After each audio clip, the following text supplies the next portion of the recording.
సరిహద్దు గ్రామాల సమస్యలు అన్నీ ఇన్ని కావు. సదుపాయాల కల్పనకు ఏ ప్రభుత్వమో చొరవ చూపదు, కానీ ఇబ్బంది పెట్టడంలో మాత్రం ముందుంటున్నాయి. సంగారెడ్డి జిల్లాలోని జహీరాబాద్ శివార్లలో కర్ణాటక ఏర్పాటు చేసిన డంపింగ్ యార్డ్ ప్రాణ సంకటంగా మారింది. దుర్వాసనతో పాటు దోమలు, ఈగల వల్ల జనం జబ్బుల పాలవుతున్నారు. జహీరాబాద్ శివారు గ్రామాల్లో పరిస్థితిపై ఎన్టీవీ గ్రౌండ్ రిపోర్ట్. ఒకవైపు కర్ణాటక, మరోవైపు మహారాష్ట్ర. సరిహద్దుల్లో చెత్త పోస్తున్న బీదర్ మున్సిపాలిటీ. కర్ణాటక సరిహద్దు గ్రామాల్లో ప్రాణ సంకటం. దుర్గంధం, దోమలు, ఈగలతో ఉక్కిరిబిక్కిరి. విజృంభిస్తున్న విషజ్వరాలు, శ్వాసకోశ సమస్యలతో జనం సతమతం. సర్కార్ స్పందించదు, నేతలు పట్టించుకోరు. ఇది సంగారెడ్డి జిల్లాలోని జహీరాబాద్ నియోజకవర్గంలోని శివారు గ్రామాల పరిస్థితి. పొరుగు రాష్ట్రాల తీరు వల్ల ఎదురవుతున్న ఇబ్బందుల్ని పట్టించుకునే నాదుడే లేడు. దీంతో కర్ణాటక వ్యర్థాల వల్ల 3 గ్రామాలు ఉక్కిరిబిక్కిరవుతున్నాయి. కర్ణాటకలోని బీదర్ మున్సిపాలిటీ కోసం ఏర్పాటు చేసిన డంపింగ్ యార్డ్ న్యాల్కల్ మండలం శివారు ప్రాంతంలోని మల్గి, డప్పూర్, వడ్డి గ్రామాలకు సమస్యగా మారింది. నా వెనుక కనిపిస్తున్నటువంటి డంపింగ్ యార్డ్ 2 రాష్ట్రాల మధ్య వివాదాన్ని రాజేసింది. తెలంగాణ, కర్ణాటక 2 రాష్ట్రాల్లో సరిహద్దుల మధ్య మాత్రం ఈ డంపింగ్ యార్డ్ ఏదైతే ఉందో, ఈ డంపింగ్ యార్డ్తో 2 సరిహద్దు గ్రామాల ప్రజల మధ్య మాత్రం వివాదం రాజుకుంది. అసలు ఈ వివాదానికి గల కారణాలేంటి, ఈ డంపింగ్ యార్డ్కి 2 రాష్ట్రాలకి సంబంధం ఏంటి, ఇవాల్టి గ్రౌండ్ రిపోర్ట్లో చూద్దాం. సంగారెడ్డి జిల్లా కేంద్రానికి 50 కిలోమీటర్ల దూరంలో గల జహీరాబాద్ నియోజకవర్గంలోని శివారు గ్రామాలైన మల్గి, డప్పూర్, వడ్డి కర్ణాటకను ఆనుకుని ఉన్నాయి. ఇక్కడ నివసించే వాళ్లు తెలుగుతో పాటు కన్నడ మాట్లాడతారు. చాలా మందికి కన్నడ మాతృభాష. ఇక్కడ వ్యవసాయమే జీవనాధారం. ఇక్కడ ప్రభుత్వ భూములు ఎక్కువగా ఉన్నాయి. దీంతో 2000 ఎకరాల్లో రసాయన పరిశ్రమ పెట్టాలని 2024లో ప్రభుత్వం భావించింది. దీనిని స్థానికులు వ్యతిరేకించారు. రసాయన పరిశ్రమలు పెడితే ఊరుకునేదే లేదంటూ ఉద్యమించారు. ప్రజాభిప్రాయ సేకరణలో ఉద్రిక్తతలు చోటు చేసుకున్నాయి. ప్రజా ఉద్యమంతో ప్రభుత్వం వెనక్కి తగ్గింది. రసాయన పరిశ్రమ ఏర్పాటు ఆలోచన మానుకున్నట్టు ప్రకటించింది. దీంతో సమస్య తీరిపోయింది అనుకున్నారు ఇక్కడి జనం. కానీ కొత్త సమస్య మొదలయ్యింది. ఈసారి పొరుగు రాష్ట్రమైన కర్ణాటక కారణమయ్యింది. బీదర్ మున్సిపాలిటీలో సేకరించిన చెత్తను తెలంగాణ, కర్ణాటక సరిహద్దు ప్రాంతంలో డంపు చేస్తున్నారు. డంపింగ్ యార్డ్ సమీపంలోనే ఉండడం వల్ల మల్గి, డప్పూర్, వడ్డి గ్రామంలో జనం నానా ఇబ్బందులు పడుతున్నారు. వ్యర్థాల నుంచి వస్తున్న దుర్గంధంతో జనం శ్వాసకోశ సమస్యలు ఎదుర్కొంటున్నారు. ఒక్కోసారి చెత్త కుప్పలోని వ్యర్థాలకు నిప్పంటిస్తున్నారు. అటువంటి సందర్భాల్లో గ్రామాలను పొగ కమ్మేస్తుంది. దీంతో గ్రామాల్లో ఊపిరాడని పరిస్థితులు ఎదురవుతున్నాయి. గతంలో 2021లో ఈ మున్సిపల్ చెత్తను మన గ్రామ శివారులో క్రషర్ క్వారీలో వేసినారు. వేస్తే అప్పుడు వెహికల్ బంద్ చేసిన తర్వాత ఆ చెత్తను మళ్ళీ వాళ్ళ డంప్ యార్డ్లో డంప్ చేసినారు. అప్పుడు 6 నెలలు సమయం అడిగారు. 6 నెలలు సమయం ఇచ్చినాం.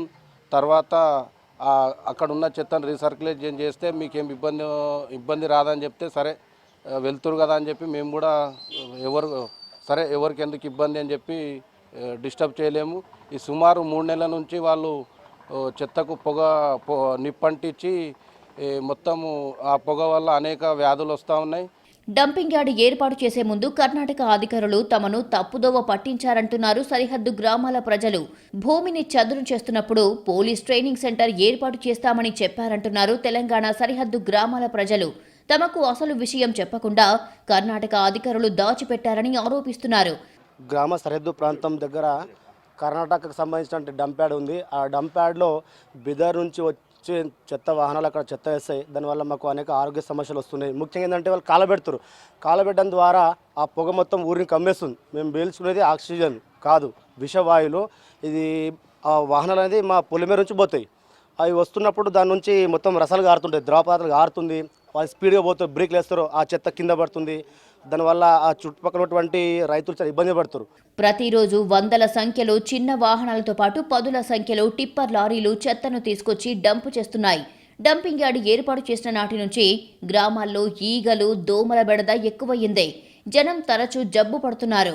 దుర్వాసన వల్ల తిండి తినలేకపోతున్నామని, నీళ్లు తాగలేకపోతున్నామని ఆవేదన వ్యక్తం చేస్తున్నారు. ఈ కచరా ఉండి వల్ల కుక్కలు మొత్తం ఎక్కువైనా సార్. మెయిన్ అంటే మేము ప్రాబ్లం అంటే 3 నెలలు వేస్తారు. అసలు పొగ అయితే అసలు ఇడస్తలేదు మాకు. ఇక బిదర్ నుంచి తెచ్చేస్తారు సార్ మొత్తం చెత్త. ఇది బిదర్ నుంచి మా వద్దంటే కూడా మా లాస్ట్ బార్డర్ నుంచి మా సుల్తాన్పూర్ ఆల్రెడీ తెరువు ఉండగా, మల్కాపూర్ తెరువు ఉండగా ఆల్రెడీ ఇక్కడికి తెచ్చేస్తలేరు. ఆల్రెడీ తెలంగాణ బార్డర్ నుంచి చెత్త మొత్తం ఇక్కడ తెచ్చేస్తారు సార్. ఇది సార్ దాని నుంచి మొత్తం పొగ లేపుతారు సార్. దాని నుంచి ఇబ్బంది అవుతుంది, వ్యాధులు వస్తున్నాయి సార్ మొత్తం అందరికీ. సార్ మొన్న మా ఊళ్ళో సర్పంచ్ ఎలక్షన్ నుంచి 18 మంది చనిపోయారు సార్. అస్సలైతే చెత్త వాహనాలు గతంలో కర్ణాటకలోని సుల్తాన్పూర్ నుంచి వచ్చేవి. అక్కడి గ్రామస్తులు అడ్డుకోవడంతో తెలంగాణలోని మల్గి గ్రామం మీదుగా డంపింగ్ యార్డుకు చేరుకుంటున్నాయి.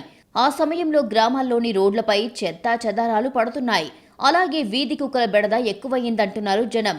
డంపింగ్ యార్డులోని వ్యర్థ పదార్థాలను కుక్కలు గ్రామాల్లోకి తీసుకొస్తున్నాయి. మన తెలంగాణ లాస్ట్ బార్డర్ మల్గి, ఇక్కడ బార్డర్ కర్ణాటక, బిదర్ జిల్లా. ఆ బిదర్ జిల్లా నుంచి వచ్చే చెత్త వాహనాలు మా ఊరి సరిహద్దు నుంచి వెళుతున్నాయి. కాబట్టి ఇక్కడ వచ్చి డంప్ చేసి కాలబెడుతురు. ఆ కాలబెట్టిన పొగ మొత్తం మన తెలంగాణ మల్గి గ్రామం లాస్ట్ బార్డర్ కాబట్టి ఇక్కడ చెత్త మొత్తం బార్డర్ బిదర్ నుంచి వేస్తున్నారు. కాబట్టి ఈ పొగ వల్ల మన ఊర్లో చిన్న పిల్లలు పెద్దలకు అనేక ఇబ్బందులు వస్తున్నాయి. కాబట్టి ఈ యొక్క సమస్యను తొందరగా పై అధికారులు, మన తెలంగాణ పై అధికారులు తొందరగా పరిష్కరించాలని మేము కోరుకుంటాం. డంపింగ్ యార్డును తరలించాలని బీదర్ మున్సిపాలిటీ అధికారులను అనేకసార్లు వేడుకున్నారు జనం. కానీ కర్ణాటక అధికారులు పట్టించుకున్న పాపానికి పోవడం లేదు. దీంతో గ్రామస్తులంతా ఏకమై బీదర్ మున్సిపాలిటీకి చెందిన చెత్త వాహనాలను అడ్డుకున్నారు. దీంతో బీదర్ పోలీసులు, తెలంగాణ రైతుల మధ్య ఘర్షణ వాతావరణం నెలకొంది. సమస్యతో సతమతమవుతున్న మాపైనే జూలం ప్రదర్శిస్తారా, ఇదే న్యాయమా అంటూ పోలీసులకు ఎదురు తిరిగారు రైతులు. ఒక ఊరి యొక్క చెత్తని ఇంకో ఊర్లో వేస్తే ఒప్పుకుంటలేరు. మరి ఒక రాష్ట్రం యొక్క చెత్త అంతా కూడా తీసుకొచ్చి ఆ ప్రాంతంలో వేయడం అనేది సరైనది కాదు. కాబట్టి తక్షణమే అక్కడ నుంచి దాన్ని తరలించాలి. ఇప్పుడు బీదర్ యొక్క చెత్తను మొత్తం కూడా తీసుకొచ్చి వేయడం అనేది సరైనది కాదు. కాబట్టి చుట్టుపక్కల గ్రామాల ప్రజలకు ఇబ్బంది అవుతుంది. కాబట్టి తక్షణమే ఈ సంగారెడ్డి జిల్లా ప్రభుత్వ యంత్రాంగము, ఇక్కడున్న మంత్రి గారు వెంటనే స్పందించాలి. ఇక్కడున్న రాష్ట్ర ప్రభుత్వం కూడా తక్షణమే చర్యలు తీసుకోవాలని చెప్పేసి మేము కోరుతా ఉన్నాం.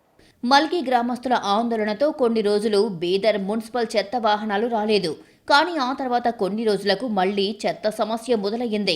ఈ నెల 1వ తారీఖున తెలంగాణ కర్ణాటక సరిహద్దులో తీవ్ర ఉద్రిక్త పరిస్థితులు ఏర్పడ్డాయి. బీదర్ మున్సిపాలిటీకి చెందిన చెత్త లారీలను మల్గి గ్రామస్తులు అడ్డుకున్నారు. దీంతో వాళ్లను బీదర్ మున్సిపల్ అధికారులు బెదిరించారు. రైతులు ఆందోళన ఉధృతం చేశారు. దీంతో తెలంగాణ ప్రభుత్వం కల్పించుకుంది. బీదర్ మున్సిపాలిటీకి చెందిన అధికారులతో చర్చలు జరిపారు. చెత్తను తరలించుకోవడానికి 3 నెలల గడువిచ్చారు. తర్వాత ఇటువైపు రావడానికి వీల్లేదని తెగేసి చెప్పారు. దీనికి కర్ణాటక అధికారులు అంగీకరించారు. దీంతో సమస్య పరిష్కారమయ్యిందని భావించారు 3 గ్రామాల ప్రజలు. అయితే తమ పొలాలలో పండిన పంటను అమ్ముకోవడానికి బీదర్కు తీసుకెళ్లిన రైతుల్ని కర్ణాటక అధికారులు బెదిరించినట్టు తెలుస్తుంది. దీంతో సమస్య మళ్లీ మొదటికొచ్చింది. కర్ణాటక కంపు మాకొద్దంటూ ఉద్యమిస్తున్న సరిహద్దు గ్రామస్తులకు ప్రజా సంఘాలు మద్దతిచ్చాయి. పెద్ద ఎత్తున చెత్తను డంపు చేయడం ద్వారా పెద్ద ఎత్తున దుర్వాసన వస్తూ ఉంది. ఒక మాటలో చెప్పాలంటే చెత్తంతా కర్ణాటకది, వాసనంతా తెలంగాణ మల్గి గ్రామానికి, ఆ చుట్టుపక్కల గ్రామానికి రావడానికి అవకాశం ఉంది. ఒకవేళ కనుక అదే కనుక పూర్తి స్థాయిలో చెత్త కనుక వేస్తే ఆ ప్రాంతంలో పూర్తి స్థాయిగా ప్రజలు నివసించడానికి అవకాశం లేకుండా ప్రజలు పూర్తి స్థాయిలో అక్కడ నుంచి పారిపోయేటువంటి పరిస్థితులు ఏర్పడతాయి. తక్షణమే ఆ డంప్ యార్డును క్యాన్సిల్ చేయాలి. ఆ రకంగా క్యాన్సిల్ చేయకపోతే ప్రజారోగ్యాలు పూర్తిగా దెబ్బతినే అవకాశం ఉంది. ప్రజారోగ్యాన్ని కాపాడాలి అని చెప్పేసి మేము విజ్ఞప్తి చేస్తున్నాం. తక్షణమే కనుక దాన్ని తరలించకుంటే పెద్ద ఎత్తున ఆందోళన కార్యక్రమానికి కూడా ఆ గ్రామ ప్రజల్ని సమీకరించి ఆందోళన కార్యక్రమం చేస్తామని హెచ్చరిక చేస్తాను. మొత్తానికి కర్ణాటక చెత్తతో తెలంగాణ గ్రామాలు వాయు కాలుష్యంతో నిండిపోయి కంపు కొడుతున్నాయి. దీంతో ప్రభుత్వం చొరవ తీసుకుని కర్ణాటకతో చర్చలు జరపాలి అని కోరుతున్నారు ఇక్కడి జనం. సమస్యకు శాశ్వత పరిష్కారం చూపాలంటున్నారు. ఈ విషయంలో తెలంగాణ ప్రభుత్వం ఎలా స్పందిస్తుంది, చెత్త సమస్య పరిష్కారానికి ఎలాంటి చర్యలు చేపడుతుంది అన్నది ఆసక్తికరంగా మారింది. మొత్తంగా కర్ణాటక రాష్ట్రానికి చెందినటువంటి చెత్త మాత్రం ఇటు తెలంగాణకు మాత్రం శాపంగా మారింది. కర్ణాటకలోని బీదర్ మున్సిపాలిటీకి చెందినటువంటి చెత్తతో మాత్రం తెలంగాణ సమీప గ్రామాల ప్రజలు మాత్రం తీవ్ర ఇబ్బందులు పడుతున్నారు. ఇప్పటికైనా తెలంగాణ ప్రభుత్వం వెంటనే స్పందించి ఈ సమస్యకు శాశ్వత పరిష్కారం చూపాలని చెప్పి మాత్రం మల్గి గ్రామస్తులు కోరుతున్నారు. లేదంటే ఇప్పటికే రసాయన పరిశ్రమకు వ్యతిరేకంగా భారీ ఎత్తున ఉద్యమాలు చేసి ఆ పరిశ్రమపై ఆ ప్రభుత్వం ఉపసంహరించుకునేలా వారంతా ఉద్యమాలు చేశారు. అదే ఉద్యమ స్ఫూర్తితో మరోసారి కూడా ఈ డంపింగ్ యార్డుపై మాత్రం భారీ ఎత్తున ఉద్యమం చేస్తామని చెప్పి మాత్రం మల్గి గ్రామస్తులు చెప్తా ఉన్నారు. ఇది ఇవాల్టి గ్రౌండ్ రిపోర్ట్. కెమెరామ్యాన్ రమేష్తో శ్రీనివాస్, ఎన్టీవీ, సంగారెడ్డి జిల్లా.